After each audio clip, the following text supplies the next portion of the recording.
Hi అండి. Today special Hyderabadi paneer curry చేసినానండి. చాలా అంటే చాలా బాగా వచ్చిందండి టేస్ట్. ఎలా చేయాలో చూద్దాం రండి. ఒక పాన్ పెట్టుకునేసి అందులో 2 స్పూన్ల ఆయిల్ వేసుకొని ఆనియన్, గ్రీన్ చిల్లీ, కొన్ని క్యాషు వేసుకుందామండి. ఒక 7-8 దాకా క్యాషు వేసుకొని ఇవన్నీ ఫ్రై చేసుకుందామండి. ఇవన్నీ మరి అంత రోస్ట్ లాగా ఫ్రై అవసరం అయ్యే పని లేదు. కొద్దిగా లైట్గా ఫ్రై చేసుకుంటే చాలండి.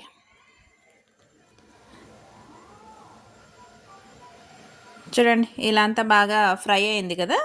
ఇప్పుడు స్టవ్ ఆపేద్దామండి. చాలు. ఇది పూర్తిగా చల్లారిన తర్వాత మిక్సీ పట్టుకుందాం. చల్లారిపోయింది కదా. ఇప్పుడు అందులోకి అల్లం వెల్లుల్లి పేస్ట్, ఒక 2 స్పూన్ అల్లం వెల్లుల్లి పేస్ట్ వేసినాను. ఇప్పుడు పేస్ట్ చేసుకుందామండి. చూడండి ఇలా బాగా సన్నగా పేస్ట్ అయింది కదా. ఇప్పుడు ఒక పక్కన పెట్టుకుందామండి. ఒక పెనం పెట్టేసి స్టవ్ మీద అందులో పన్నీర్ ఇలా క్యూబ్స్ లాగా కట్ చేసుకున్నానండి. కొద్దిగా మీడియం సైజులోనే కట్ చేసుకున్నాను. ఇవి 2 వైపులా బాగా బ్రౌన్ కలర్ వచ్చేదాకా ఫ్రై చేసుకుందామండి. ఇప్పుడు ఒక బౌల్ తీసుకునేసి అందులో 1 కప్పు పెరుగు వేసుకున్నానండి. పెరుగు తీసుకునేసి రుచికి సరిపడా సాల్టు, ఇంకా కర్రీలో ఏమి సాల్ట్ వేయనండి, ఇందులోనే అంతా వేసేసుకుందాము. 1 స్పూన్ పసుపు, 1 స్పూన్ రెడ్ చిల్లీ పౌడర్, మీకు కారానికి సరిపడంత మీరు చిల్లీ పౌడర్ వేసుకోండి. 1 స్పూన్ ధనియా పౌడర్, 1 స్పూన్ గరం మసాలా. ఇదంతా వేసుకొని బాగా పెరుగు మిక్స్ చేసుకుందామండి. అది క్రీమ్ లాగా అవుతుంది కదా, అప్పటిదాకా మిక్స్ చేసుకుందాం. ఇలా మిక్స్ చేసుకునేసి ఒక పక్కన పెట్టుకుందామండి. ఇప్పుడు అదే పాన్లో 2 స్పూన్ల ఆయిల్ వేసుకునేసి బిర్యానీ ఆకు, చెక్క, లవంగ, అలాగే షాజీరా అండి, ఇలా వేసుకొని అది బాగా దోరగా ఫ్రై అయి ఉంటుంది కదా. అప్పుడు 2 రెడ్ చిల్లీ వేసుకుందాం అండి.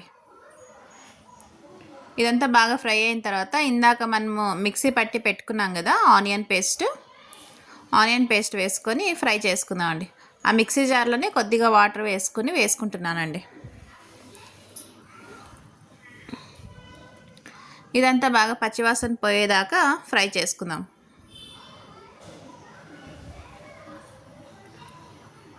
చూడండి ఇలాంతా బాగా ఉడుకుతూ ఉంది కదా. ఇప్పుడు ఇందాక పెరుగు కలిపి పెట్టుకున్నాం కదా, ఆ పెరుగు అంతా వేసుకుందాం అండి.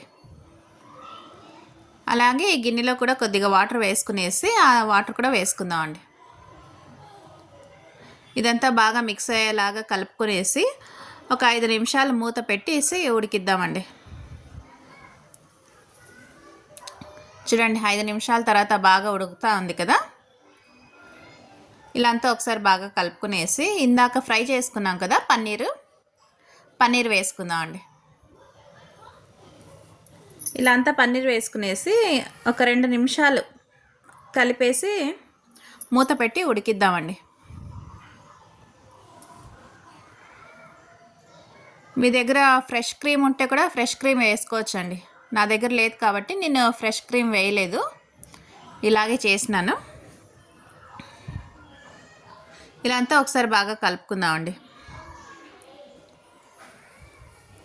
సన్నగా కట్ చేసి పెట్టుకున్న కొత్తిమీర వేసుకుందాం. ఇక స్టవ్ ఆపేసి ఒక సర్వింగ్ బౌల్లో తీసుకుందామండి. ఎంతో టేస్టీ అయినా హైదరాబాదీ పన్నీర్ కర్రీ అయితే రెడీ అయిపోయిందండి.